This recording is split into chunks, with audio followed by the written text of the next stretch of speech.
It is estimated that between 17 and 25 veterans commit suicide every day. But did you know that when deaths related to drug overdose or from an accident are considered, the veteran death rate actually increases to as much as 44 per day?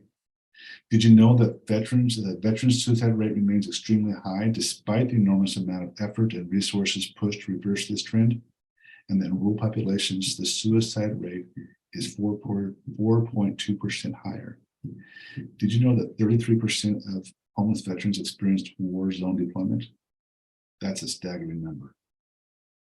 Did you know that in the average of 37,000 homeless veterans that are counted in this country every year, that count occurs primarily in metropolitan and urban communities where rural veterans do not live?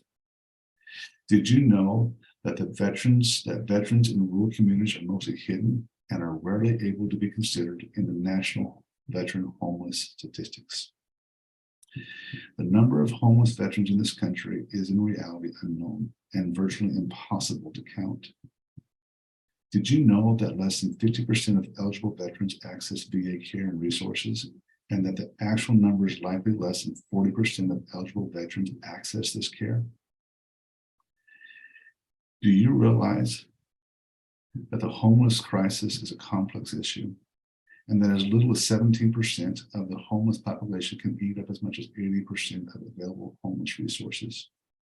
It is feared and maybe even accepted by many that homeless resources and services are disproportionately distributed or allocated, especially to those who are hidden or self-isolate. What you might not know is that there are things that you can do to help and to make a difference in the life of a veteran. First, do you know how many of your neighbors are veterans? This should not be hard to find out. Ask. Ask how many veterans attend your church congregation or come to your office for appointments. Look for veterans at stores you shop or who attend the same community events. When you find a veteran, serve them. Thank them for their service, but do more. They served us. Now they need us, you and I, to serve them.